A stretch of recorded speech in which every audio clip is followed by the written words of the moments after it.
ఆంధ్ర రాష్ట్ర ప్రజలు కూడా పిలిపిస్తూ నేను ఎక్కడికి వెళ్ళినా రెడ్ బుక్ గురించి డిస్కషన్. నేను అనుకుంటున్నా రెడ్ బుక్ గురించి మాట్లాడాల్సిన అవసరం లేదు. ఎందుకంటే రెడ్ బుక్ చెప్పగానే కొంతమంది గుండుపోటు వస్తుంది. రెడ్ బుక్ చెప్పగానే కొంతమంది బాత్రూంలో కాలు జారి చెయ్యరగొట్టుకున్నారు. అర్థమైందా రాజా? అర్థమైందా రాజా? అధికారంలో ఉన్నామని గర్వం వద్దు, ఈగోలు వద్దు. అందరం కలిసికట్టుగా ప్రజల కోసం, కార్యకర్తల కోసం అహర్నిశలు కష్టపడాలని మీ అందరు తెలుపుకుంటూ, తెలుగుదేశం పార్టీ జెండా పీకేస్తారని ఎంతో మంది అన్నారు. అలాంటి వాళ్ళు ఈరోజు అడ్రస్ లేకుండా పోయారు. అది మనందరం చూస్తున్నాం. 2019 వరకు మనం చూసిన రాజకీయాలు ఒక రకం, 2019 నుంచి 24 వరకు చూసిన రాజకీయాలు వేరు. అరాచక పాలన మనందరం ఎదుర్కొన్నాం. మన దైవాలయంగా భావించే తెలుగుదేశం పార్టీ కార్యాలయంపై దాడి చేస్తే మీసాలు మిలేసి రండి మేము ఇక్కడే నిలబడతామని చెప్పిన ఘనత ఒక తెలుగుదేశం పార్టీ కార్యకర్తలదే. అంతేకాదు మన అధినేత ఇంటికి తాడు కడితే ఆ తాళు తెంచి పోరాడింది మన తెలుగుదేశం పార్టీ కార్యకర్తలు. క్లేమోర్కే భయపడిన పార్టీ మనది. ఈ కామెడీ పీసులకు మనం భయపడతామా? 4 ఎమ్మెల్యే లాక్కుంటే ప్రతిపక్ష హోదా ఉండదని చెప్పిన వ్యక్తికి ఈరోజు ప్రతిపక్ష హోదా లేకుండా చేసిన ఘనత తెలుగుదేశం పార్టీది. చివరికి ప్యాలెస్లు కూడా మనం బద్దలు కొట్టాం. 2024 ఎన్నికల్లో మన స్ట్రైక్ రేట్ కూటమితో కలిసి 94% సాధించాం. 58% ఓట్ షేర్ సాధించాం.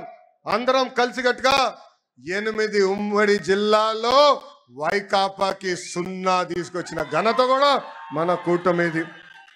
అంతేకాదు మొన్న జరిగిన గ్రాడ్యుయేట్ ఎన్నికల్లో గౌరవ గ్రాడ్యుయేట్ ఎమ్మెల్సీలు కూడా ఇక్కడే ఉన్నారు. ఆనాడే చెప్పా, ఈవీఎం అయినా బ్యాలెట్ అయినా గెలుపు మనదే.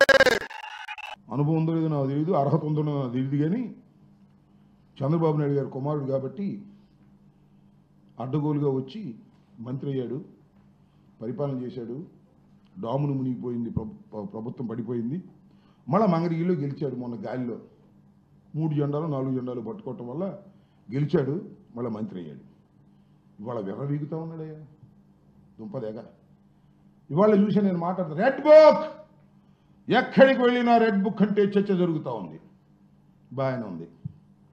రెడ్ బుక్ చూస్తేనంట కొందరికి గుండె జబ్బు వస్తుందంట, కొందరేమో బాత్రూంలో పడి చేతులు ఎరగొట్టుకుంటున్నారంట.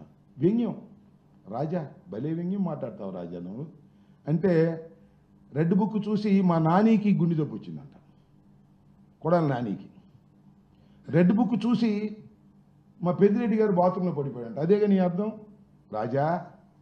లోకేష్ బాబు పసిరాజా గుర్తుపెట్టు. మీ నాన్నగారు స్కిల్ స్కామ్ కేసులో వెళ్ళాడు జైలుకి, రాజమండ్రి కోర్టులోకి వెళ్ళి రిమాండ్ ఇవ్వడానికి లేదని ఇవాళ 2,86,00,000 పే చేసినటువంటి లోద్రాన్ని తీసుకొచ్చారుగా, ఆర్గ్యూ చేశారుగా మఫ్సల్ కోర్టులో, సిఐడి కోర్టులో.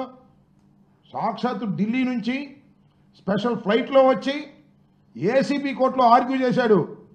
చంద్రబాబు నాయుడు గారిని రిమాండ్కి పంపడానికి వీల్లేదు, రిమాండ్ తిరస్కరించండి అని. అయినా కోర్టు వారు, న్యాయస్థానం జ్యుడిషియరీ సాగనంపారు, కోర్టుకు వెళ్లాల్సిందేను, జైలుకి వెళ్లాల్సిందని. వెళ్ళిన తర్వాత రాజా లోకేష్ మీ నాన్నపాట్లు ఏం పడ్డారయ్యా, దద్దురు అన్నారు. దద్దుర్లు కింద దాకా వెన్నుపూసు కింద దాకా వచ్చేస్తున్నాయి అన్నారు. రాత్రిపూట దోమలు కొడుతున్నాయి అన్నారు. అంతేకాదు శరీరంపై పొక్కులు ముడుస్తున్నాయి అన్నారు. మాకు తెలియదు, మీరన్న మాటలే మీడియాలో. మా నాన్నగారికి శరీరం మీద పొక్కులు ముడుస్తున్నాయండి అన్నారు. అంతేకాదు 750 మంది డ్రగ్స్ తీసుకునేటటువంటి ఖైదీలు ఉన్నారు, దానిలో మా నాన్నగారికి ప్రాణానికి ప్రమాదం అన్నారు. ఉడికిపోయారు. ఇది ఒకటే తక్కువ. మరి వాళ్ళు మాట్లాడుతున్నావు, అధికారం వచ్చేటప్పుడు నువ్వు మాట్లాడుతున్నావు.